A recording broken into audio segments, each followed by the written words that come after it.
Leamos en Marcos, por favor, el Evangelio según Marcos y el capítulo 5. Marcos, capítulo 5.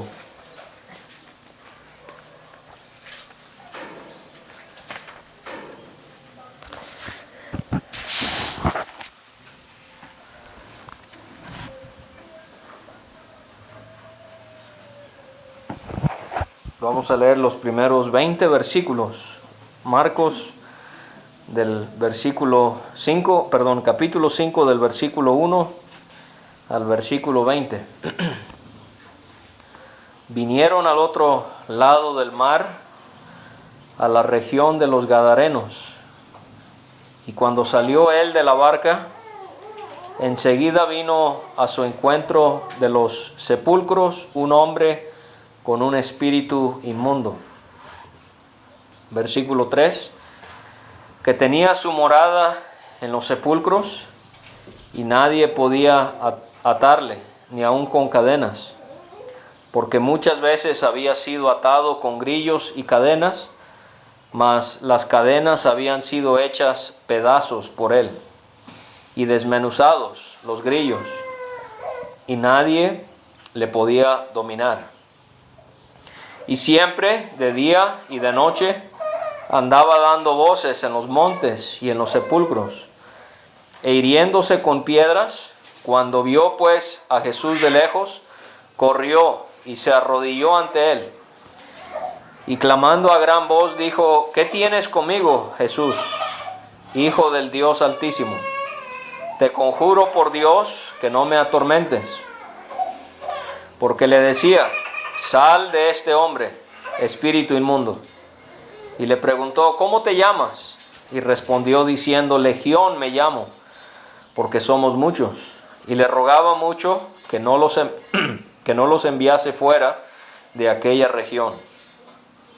Estaba allí cerca del monte un gran hato de cerdos paciendo, y le rogaron todos los demonios diciendo: envíanos a los cerdos para que entremos en ellos. Y luego Jesús les dio permiso, y saliendo aquellos espíritus inmundos entraron en los cerdos, los cuales eran como 2000. Y el hato se precipitó en el mar por un despeñadero, y en el mar se ahogaron. Y los que apacentaban los cerdos huyeron y dieron aviso en la ciudad y en los campos, y salieron a ver qué era aquello que había sucedido. Vienen a Jesús y ven al que había sido atormentado del demonio, que había tenido la legión, sentado, vestido y en su juicio cabal, y tuvieron miedo. Y les contaron los que lo habían visto, cómo le había acontecido al que había tenido el demonio, y lo de los cerdos. Y comenzaron a rogarle que se fuera de sus contornos. Al entrar él en la barca, el que había estado endemoniado le rogaba que le dejase estar con él. Mas Jesús no se lo permitió, sino que le dijo: vete a tu casa, a los tuyos, y cuéntales cuán grandes cosas el Señor ha hecho contigo, y cómo ha tenido misericordia de ti. Y se fue y comenzó a publicar en Decápolis cuán grandes cosas había hecho Jesús con él, y todos se maravillaban.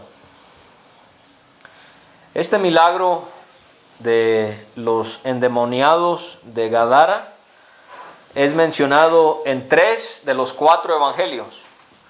Lo encontramos en Mateo, capítulo 8. Lo encontramos obviamente aquí en Marcos, donde hemos leído, en el capítulo 5, y en Lucas también en el capítulo 8. Juan, el 4.º evangelio, no menciona este milagro. Esto sucede mucho. Lo que a veces llamamos Mateo, Marcos y Lucas son evangelios sinópticos. ¿Por qué? Porque se ven casi bajo la misma óptica, sinópticos. Usted va a encontrar que mucho de lo que leemos en Mateo, en Marcos y en Lucas se repite en esos 3 evangelios. Pero Juan es un evangelio muy distinto no es porque se contradiga, sino porque casi el 90% del Evangelio de Juan es único al Evangelio de Juan. Por ejemplo, si no fuera por el Evangelio de Juan, no sabríamos acerca de ese milagro que Jesús hizo en la boda en Caná de Galilea, cuando Él convirtió el agua en vino. Si no fuera por Juan, no sabríamos acerca de esa conversación que Jesús tuvo con Nicodemo. Si no fuera por Juan, no sabríamos de esa mujer samaritana a la cual Jesucristo fue a buscarla y se sentó junto a ella sobre un pozo y le habló acerca del agua de vida. Y así pudiéramos ir viendo cómo la mayor parte del Evangelio de Juan nos cuenta relatos que ninguno de los otros 3 evangelios nos cuenta. Entonces, sinóptico, porque los vemos bajo una misma óptica, Mateo, Marcos y Lucas, pero Juan es llamado a veces un evangelio autóptico porque lo vemos bajo su propia óptica. Obviamente los 4 guiados de esa manera por el Espíritu Santo.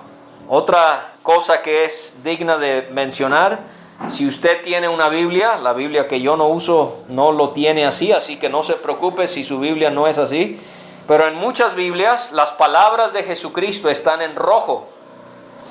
Y si usted se da cuenta, el Evangelio de Juan, casi todo el Evangelio, va a darse cuenta que son palabras de Jesucristo. De manera que Mateo, Marcos y Lucas se enfocan en las obras de Cristo, cuando Juan, el Evangelio de Juan, se enfoca más bien en las palabras de Jesucristo. Entonces son cosas que podemos ir viendo que nos ayudan a entender los Evangelios. Entonces este milagro lo mencionan 3 de los 4 evangelios. Y leímos ahí que vinieron al otro lado del mar. Vimos en el versículo 1.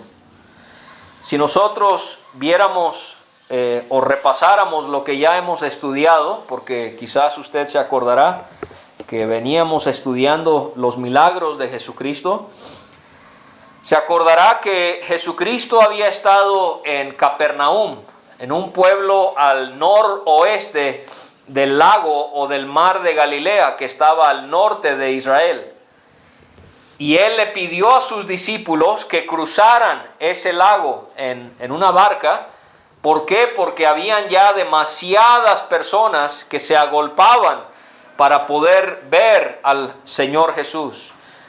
Y este fue un tiempo como de retiro, ¿sí? El Señor hacía eso cuando había demasiada gente.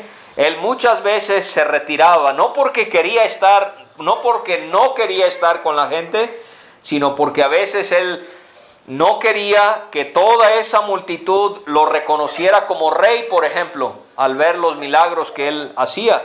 ¿Por qué no quería ser reconocido como rey? Porque no era el tiempo. Él tenía que ir a la cruz para poder un día ser reconocido como el rey. Así que ellos están llegando al otro lado del mar. Y se acordará que en esa trayectoria, ¿qué pasó? Se desató una gran tempestad. Ya vimos ese milagro. Allí fue cuando empezaron a ver unas olas muy grandes. Empezó a soplar grandes vientos. Los discípulos estaban temerosos y el Señor, Dios, creador de los cielos y del universo, pudo calmar esa gran tempestad. Y al calmarse esa tempestad es cuando llegan al otro lado del mar. Y ellos, al llegar al otro lado del mar, ellos llegan, dice ahí en el versículo 1, a la región de los Gadarenos. Esta región de Gadara, así se llama, Gadara, está al sureste del mar de Galilea.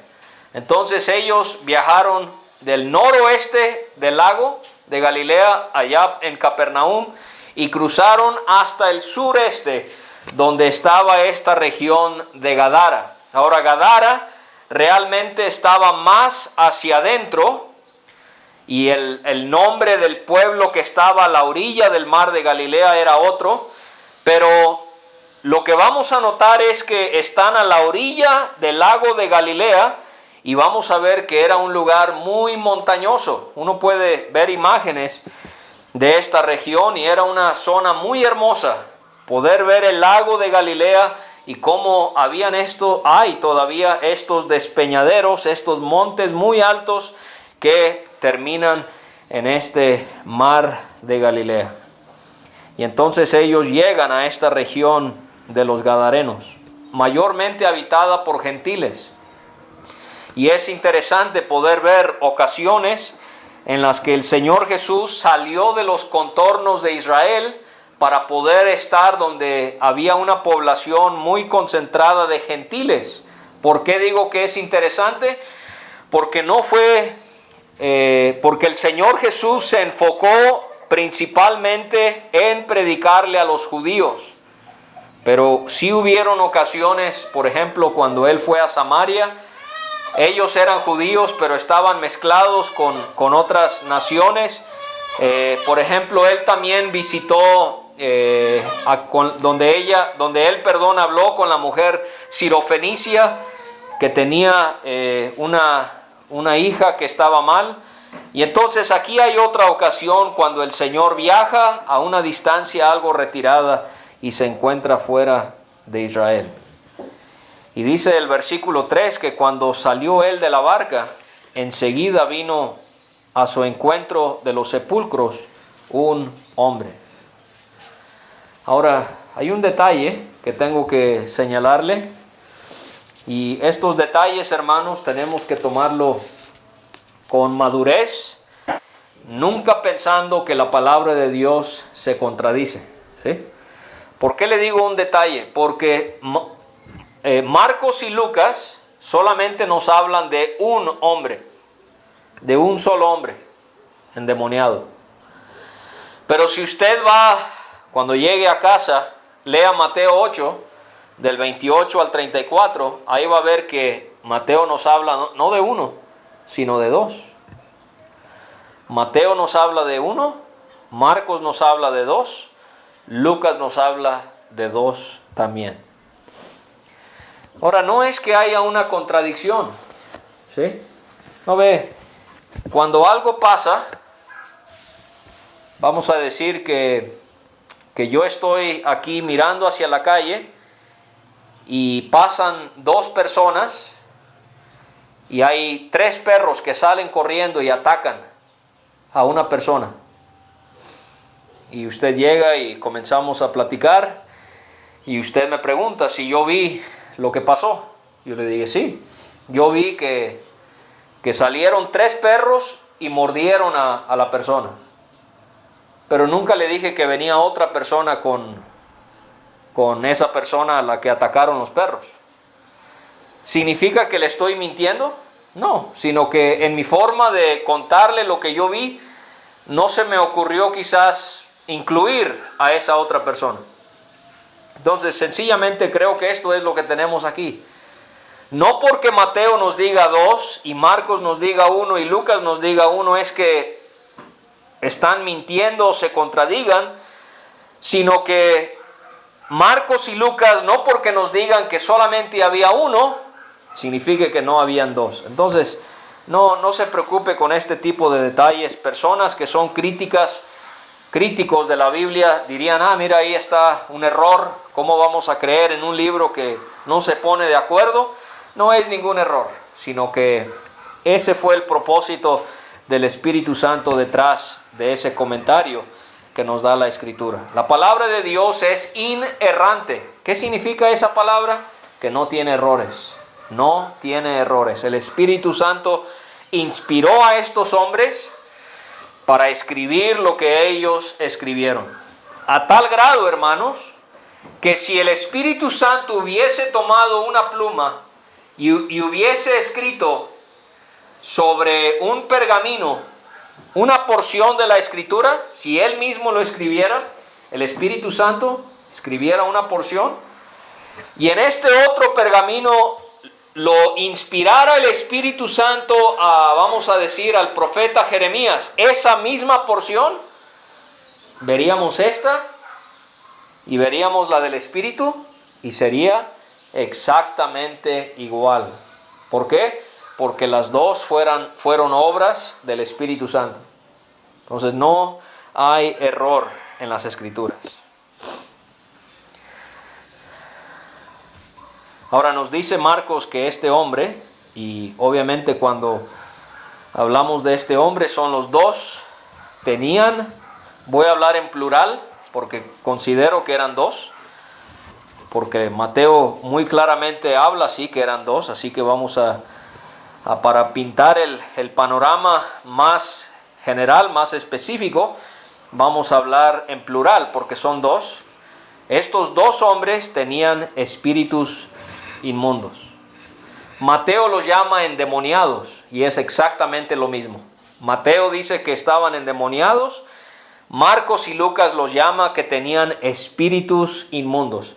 Eran dos hombres que habían sido poseídos por demonios. Demonios son ángeles que un día decidieron seguir a Lucifer cuando él fue expulsado del cielo. Así como Dios tiene a sus ángeles que le sirven y que nos sirven a nosotros como su pueblo, así también Satanás. Él tiene a sus demonios. Son personajes, son seres espirituales que obviamente son de maldad. Estos hombres estaban endemoniados, tenían espíritus inmundos. Lucas es el único que nos da este detalle, dos veces lo enfatiza, que tenían mucho tiempo endemoniados. Luego él dice, hacía mucho tiempo que se había apoderado de él. Ya hubo una ocasión en la cual hablamos acerca de este tema de los endemoniados en la Biblia, así que no voy a repetir mucho de lo que dijimos, quizás algunas cosas que tengan que ver con este suceso, pero sí hay mucha confusión acerca de este tema. Hay mucha confusión acerca de este tema. A veces quizás en nuestros tiempos se ha exagerado. Cualquier comportamiento anomalía en alguien, está endemoniado. Está endemoniado. Y no, vamos a notar que hay ciertas características con las que tiene que cumplir una persona para poder estar endemoniado. Así que yo les sugeriría que tengamos mucho cuidado en tratar de identificar quién sí y quién no está endemoniado. Y la otra cosa es, hay personas que hoy en día tienen el pensamiento que ellos pueden sacar demonios. ¿Sí? La Iglesia Católica lo ha creído por muchos años con este asunto del exorcismo. Y también hay muchos predicadores en los movimientos carismáticos que ellos creen poder tener la habilidad de sacar demonios. Bíblicamente hablando, esto fue algo que solamente hicieron los apóstoles. Si usted va a Marcos 16, una de las cosas que iban a poder hacer los apóstoles era sacar demonios. Nunca leo en las cartas, en cualquier otro lado de la Biblia, a alguien que no era apóstol sacando demonios. No leo de eso en la Biblia. No hay ni un solo ejemplo de alguien que no era apóstol y que lo vemos sacando demonios. Fue una señal que Dios permitió que pudiesen realizar los apóstoles para que la gente, cuando la Biblia aún no estaba completa, como sí lo es hoy en día, pudiese creer que estos hombres que predicaban el Evangelio, ellos venían de Dios. ¿Por qué? Porque sacaban demonios. Podían tomar veneno y no se morían. Podían ser mordidos por una serpiente y no caían muertos. Podían sanar a enfermos. Estas eran señales que siguieron a los apóstoles. En 1 Corintios 12, uno de los dones espirituales era el don del discernimiento de espíritus, que en el tiempo de los apóstoles le permitía a los apóstoles discernir si alguien estaba endemoniado o no.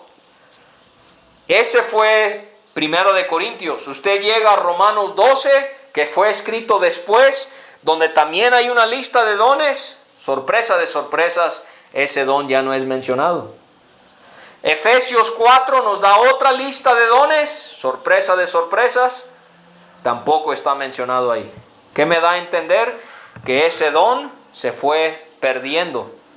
Cuando la Biblia quedó completa, hubieron dones que cesaron de existir. Si hay un endemoniado hoy en día, Dios lo sabe, yo no. Alguien me pide orar por una persona que sospechan que está endemoniado, lo hacemos. Pero sería Dios el que obraría para sacar a ese demonio directamente. Así que esas son cosas que podemos tener en mente al encontrar esta historia de estos dos endemoniados. Ahora, del versículo 3 al 5, hermanos, leímos 4 características que presentaban estos dos varones. ¿Cuáles eran? Número 1, tenía su morada en los sepulcros. ¿Sí? Yo conozco gente que vive en una casa y vive en una vida relativamente normal y la gente dice, no, está endemoniado. No, o sea, fíjese a tal grado, ¿sí? A tal grado estaba este hombre tan mal. ¿Dónde vivía? Vivía en un cementerio. Vivía en los sepulcros. Yo no he conocido a alguien, quizás usted sí, pero sería muy atípico que una persona escogería vivir en un cementerio. Número 2, no solamente su morada, pero también su fuerza. Fíjese lo fuerte que era este hombre. Estos dos hombres, nadie podía atarle ni aun con cadenas, porque muchas veces había sido atado con grillos y cadenas, mas las cadenas habían sido hechas pedazos por él y desmenuzados los grillos y nadie le podía dominar. Entonces, un signo de alguien que está endemoniado, vive en un cementerio. 2, tiene una fuerza descomunal. ¿Por qué? Porque está poseído por Satanás, por demonios de Satanás. Número 3, siempre de día y de noche andaba dando voces en los montes y en los sepulcros. Gritaba de día y de noche en los montes y otra vez se menciona en los sepulcros. Y 4, hiriéndose con piedras. O sea que se autolastimaba, se cortaba con piedras. Y es interesante notar cómo esto ha sido una moda en los últimos tiempos, especialmente entre la juventud. Jóvenes que encuentran placer en lastimarse a sí mismos. Muchas veces esto es algo que produce la ansiedad o la depresión. Y psicológicamente hablando, ellos consideran como una manera de calmar esas ansiedades que sienten. Entonces el cristiano debería de poder controlar su ansiedad o su depresión y no llegar a estos extremos de cortarse a sí mismo. Y ya de manera más seria, más allá de la ansiedad y de la depresión, sabemos que el autolastimarse forma parte de rituales satánicos. Así que esto es algo que como cristianos uno nunca sabe. Yo he tenido que conversar con hermanos que tienen esta situación, especialmente jóvenes, y tenemos que considerar que en el Señor está nuestro gozo. ¿Sí? No tenemos que deprimirnos al grado de tratar de cortarnos las venas o tratar de cortarnos cualquier miembro de nuestro cuerpo, y recordar también que nuestro cuerpo no nos pertenece a nosotros. Nuestro cuerpo es templo del Espíritu Santo, de manera que no sería de ninguna manera correcto, y más cuando esto es íntimamente relacionado con temas tan demónicos. Así que este hombre, según Marcos, hay 4 cosas que lo caracterizaban, o los 2 hombres, en ser endemoniados. Entonces, hermanos, hay que corregir a veces la manera en la que hablamos. No los he escuchado a ustedes, pero sí he escuchado a personas supuestamente cristianas hablar del demonio del alcoholismo. No hay un demonio del alcoholismo. El alcoholismo es parte de la carne, es un pecado de la carne, no le echamos la culpa al demonio. O también hay algunos que llegan al grado hasta hablar del demonio de la gordura. Imagínense nomás. No es culpa del pobre demonio, es culpa de uno que come lo que no debería. No, hermanos. Consideremos a este ejemplo, son personas fuera de sí. ¿Pueden existir endemoniados en nuestros días? No lo dudo. Pero quiero nomás hacerle ver que la Escritura, cuando nos habla de personas endemoniadas, eran personas que verdaderamente estaban endemoniadas. ¿No ve? Muchas veces también lo que hacemos es, tomamos a una persona que tiene alguna enfermedad mental y lo acusamos en actividad demónica. Por ejemplo, la esquizofrenia. La esquizofrenia es cuando la persona empieza a hablarse a sí mismo. Sí, uno ve a personas que van y van hablando y están teniendo toda una conversación. Y podemos pensar, es que están endemoniados. No necesariamente. Puede ser que tengan una enfermedad mental que se tiene que tratar clínicamente. Muchas veces podemos pensar en casos donde personas que abusaron la droga, ¿sí?, y han perdido completamente noción de sí mismos o de la sociedad o de su alrededor, y la droga les ha destruido su mente. También podría ser ese caso.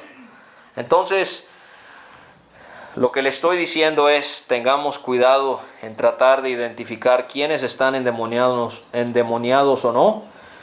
Y si hay alguna situación, podemos orar, que Dios haga su obra y que Él pueda cambiar esa vida, esté o no esa persona endemoniada. Ahora, hay dos características que nos mencionan Mateo y Lucas que no están en Marcos. Sí, esto es un ejercicio muy bueno, hermanos. Yo les recomiendo, cuando lean los evangelios, lean los otros evangelios y vayan comparando lo que sí está, lo que no está, y así podemos unir todo. Mateo, por ejemplo, nos dice que eran feroces en gran manera. Feroces. Nos habla de que tenían un comportamiento casi de animal. Feroces en gran manera. Tanto que nadie podía pasar por aquel camino. Mateo nos dice eso. Eran tan feroces que nadie podía pasar por el camino, por ese cementerio donde ellos estaban. Y Lucas nos dice que estaban desnudos, no vestían ropa. Entonces ahí hay 5 características, no, serían 6 características de personas que verdaderamente estaban endemoniadas. Ahora, leímos en el versículo 6 que cuando vio pues a Jesús de lejos, corrió y se arrodilló ante él. Y esto a mí me llama tanto la atención. ¿Cómo es que personas endemoniadas le mostraron tanto respeto a Jesucristo? ¿Por qué? Porque arrodillarse frente a alguien es como la manera más clara de manifestar reverencia. Pero estas personas están endemoniadas. Y no solamente por su postura física, pero lo vamos a ver también en sus palabras. ¿Por qué? Porque ¿qué dijeron? Le preguntaron, le dijeron a gran voz. Sí, a gran voz. Lucas nos dice que lanzaron un gran grito. En Mateo leemos que clamaron. Estaban gritando. Y vamos a ver por qué estaban gritando. No es porque le querían faltar el respeto. Alguien cuando quizás quiere faltarle el respeto a alguien le grita, pero este no es el caso. Vamos a ver por qué están gritando. Ellos le preguntan, ¿qué tienes conmigo? Fíjense cómo se dirigen al Hijo de Dios, Jesús, que significa Jehová es salvación. Pero no queda ahí. Lo llaman Hijo del Dios Altísimo. ¿Cómo está esto? ¿Cómo tenemos a personas endemoniadas postrándose? y reconociendo que Él es Jesús, el Hijo del Dios Altísimo. Bueno, sencillamente, hermanos, porque le voy a dar la respuesta que la Biblia misma nos da. ¿Qué dice Santiago? Nos dice en el capítulo 2 y versículo 19, tú crees que Dios es uno, bien haces, también los demonios creen y tiemblan. ¿Sí? Los demonios, ustedes, bueno, no ustedes, porque nosotros no queremos nada que ver con los demonios, pero si alguien le preguntara a los demonios, ¿creen ustedes que Jesús es el Hijo de Dios? Claro que sí. Ellos no solamente creen, ellos tiemblan.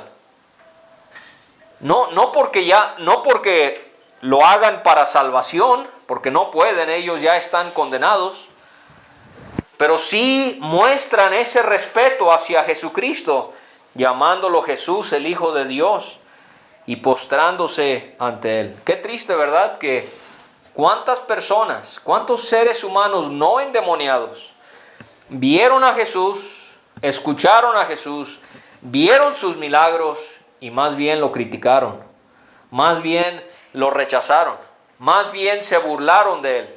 Qué triste que personas endemoniadas mostraron más respeto que muchas personas que no estaban endemoniadas mostraron hacia Él cuando Él estuvo aquí.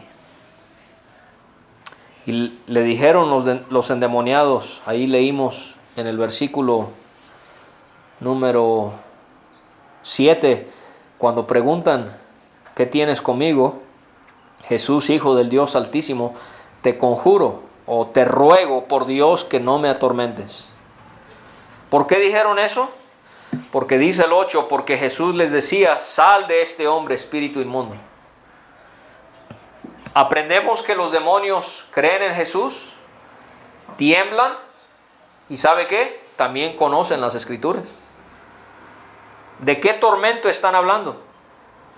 Los demonios saben que va a llegar el día cuando ellos van a ser atormentados en este lugar. En Mateo capítulo 25 y versículo 41, leemos acerca del diablo y de sus ángeles siendo atormentados en el lago de fuego. En Judas, ese libro tan corto antes de la profecía de Apocalipsis, y versículo 6, también leemos acerca de un día futuro cuando demonios serán atormentados. Y los demonios sabían eso.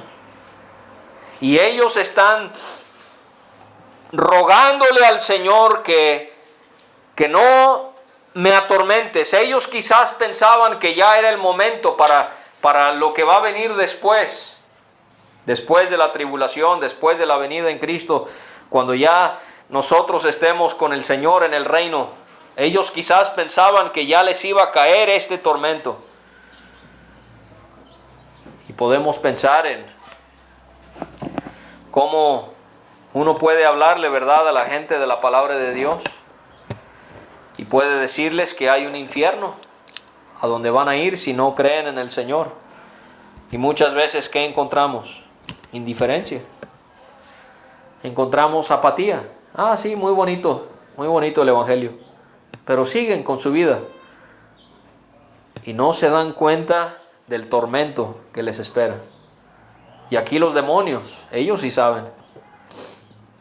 ¿Cómo no pudiera ser la gente de nuestro tiempo como estos demonios? Que estaban abrumados, estaban tan temerosos porque pensaban que ya les iba a caer el tormento del lago de fuego. Esto como cristianos nos puede hacer agradecer más la salvación que tenemos. Que nosotros nunca vamos a ir a ese lugar por la gracia de Dios. Entonces ellos ruegan que no los atormenten. Leímos en el 11 que estaba ahí cerca del monte un gran hato de cerdos. Vamos a ver que eran 2,000 cerdos. Imagínense, apacentar 2,000 cerdos. No me lo imagino. Muchísimo trabajo apacentar tantos animales. Y los demonios, dice el 12, le rogaron diciendo, envíanos a los cerdos para que entremos en ellos. Los demonios preferían ser enviados a los cerdos que ser atormentados por el Señor Jesús. Y Jesús les dio permiso. Y saliendo aquellos espíritus inmundos, entraron en los cerdos, los cuales eran como 2000. Ahora, no es que necesariamente sea así, solo es una sugerencia. Pero es posible que el Señor haya permitido que los demonios entraran en estos cerdos. ¿Por qué? Porque el cerdo, bajo la ley hebraica, bajo la ley de Moisés, que Dios dio al pueblo de Israel, el cerdo era un animal inmundo. ¿Sí? No podían comer cochino los israelitas. De lo que se perdían, ¿verdad? ¿Por qué? Porque el animal limpio tenía que tener pezuña hendida y tenía que rumiar. Lo que sí hacía y hace la oveja, el chivo. ¿Sí? Esos animales eran limpios bajo la ley de Dios para el pueblo de Israel, pero el cerdo no. El cerdo sí tiene la pezuña hendida, pero él no rumea. ¿Sí? Y por lo tanto era inmundo. Ahora, con la venida del Señor Jesucristo, todo animal ha sido purificado. Así que el cristiano no tiene ninguna prohibición para comer cerdo. Pero en los tiempos de donde estamos leyendo, aún era inmundo comer cerdo. Quizás por eso es que el Señor permite que seres inmundos, como los demonios, tomen posesión de estos animales también que eran inmundos. ¿Y qué pasó con todo ese hato de cerdos? Bueno, el hato se precipitó en el mar por un despeñadero. Ahí está, ¿se acuerda lo que le decía de esa topografía? Ahí al otro lado de Galilea, montes muy altos. Estos 2000 cerdos corren y se caen por este precipicio en el mar por un despeñadero y en el mar se ahogaron. Imagínense el poder de Jesucristo para poder controlar a tantos demonios. Ahora, Marcos no lo menciona, ¿sí? Pero si nosotros leyéramos, por ejemplo, en Mateo, aprenderíamos, Marcos sí lo menciona, lo leímos aquí, el versículo 9, me salté esto. ¿Cómo te llamas?, preguntó Jesús. Y él respondió, Legión me llamo, porque somos muchos. Una legión era una división de soldados en el ejército romano y equivalía a 6,000 soldados. Entonces imagínense que estos hombres tenían 6,000 demonios viviendo en ellos.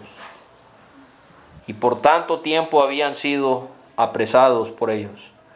Y por tanto tiempo sus vidas habían sido arruinados por ellos. Y el cambio que hace Jesucristo, ¿verdad?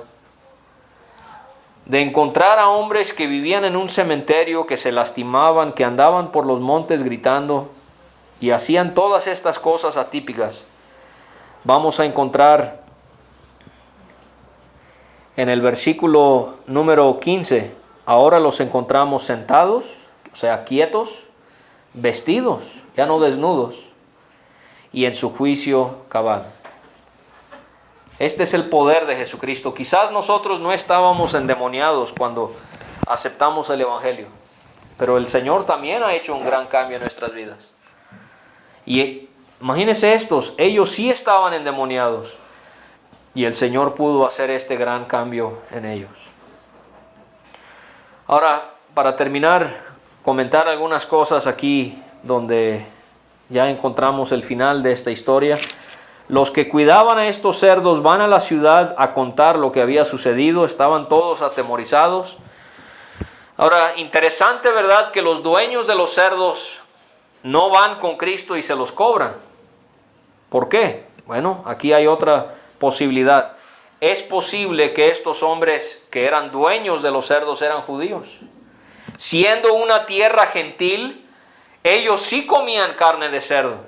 ¿Será posible que los pastores, que los dueños de estos cerdos eran judíos y sabían que estaban haciendo mal al criar animales que eran inmundos? No lo sé, pero nadie le señala a Cristo algo que él había hecho que estuviese mal, o busca el dinero que ellos habrán perdido. Imagínense perder 2,000 cerdos, mucho dinero, mucha inversión, pero no hay nada. Más bien se atemorizan, ellos salen. Y si fuéramos al Evangelio de Mateo y también aquí en Marcos y en Lucas, aprendemos que le pidieron a Jesús que se fuera mejor, que se fuera de sus contornos.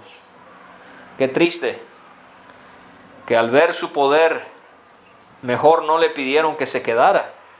Así como en Samaria, cuando por una mujer muchos otros quisieron escuchar al Mesías.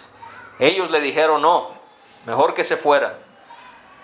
Y ahí tenemos ahora a los endemoniados. Hay algo muy hermoso que ellos quisieron hacer, pero el Señor se los prohibió. Y fue cuando el Señor y sus discípulos se suben a la barca, los endemoniados también quisieron subirse con Él. Pero el Señor se los prohibió. O sea, estos hombres querían seguir a Jesús. Y el Señor les dice no. Poco extraño. Toda persona que es convertida a Cristo quiere seguirle. Pero el Señor tenía un propósito en prohibirles que le siguieran. ¿Cuál fue? Vete a tu casa, a los tuyos, y cuéntales cuán grandes cosas el Señor ha hecho contigo y cómo ha tenido misericordia de ti.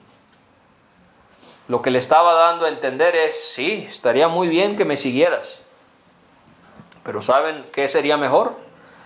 Que ustedes se quedaran en esta región de Decápolis, de Gadara, y le contaran a todos las cosas tan grandes que yo hice con ustedes. Y así es, hermanos, con nosotros, esta encomienda que el Señor nos da. Quizás no podemos ir a la China a predicar, pero aquí estamos, en Magdalena, Pasco, Oaxaca, México. Tenemos familiares que no son creyentes. Usted dice, pero no quieren nada con el Evangelio. Ya les he dicho y no quieren. Hay que volver a hablarles. Tenemos vecinos. Tenemos vecinos que no conocen el verdadero Evangelio. No conocen a Cristo. Y como si fuera, hermanos y hermanas, nosotros tenemos que ir a ellos y contarles cuán grandes cosas el Señor ha hecho con nosotros. Y yo me imagino a esa gente, imagínense cómo estaban cuando llegaban estos que habían estado endemoniados, ahora hablándoles acerca de las cosas de Dios. Yo me imagino que muchos creyeron y dijeron, claro que vamos a creer lo que nos dices, si te conocíamos. Si ni podíamos caminar por el cementerio porque ustedes eran feroces y nosotros te veíamos cortándote con piedras y te veíamos andando desnudo y gritabas. ¿Y ahora? Y así, hermanos, es bonito compartir el Evangelio, pero ¿sabe qué tiene que ir acompañado con eso? Un buen testimonio. Un buen testimonio, porque por más que nosotros queramos hablarle a alguien del Evangelio, pero si nuestra vida no muestra los cambios que debería demostrar la salvación, la gente va a decir, no, ¿qué me vas a decir? Si realmente no has cambiado, si realmente eres la misma persona. Dios nos ayude a poder ser como estos endemoniados, que fue tanto el cambio que me imagino, la Biblia no nos dice, pero ellos habrán tenido un gran impacto en Decápolis. ¿Quiere usted tener un gran impacto en Magdalena para Cristo?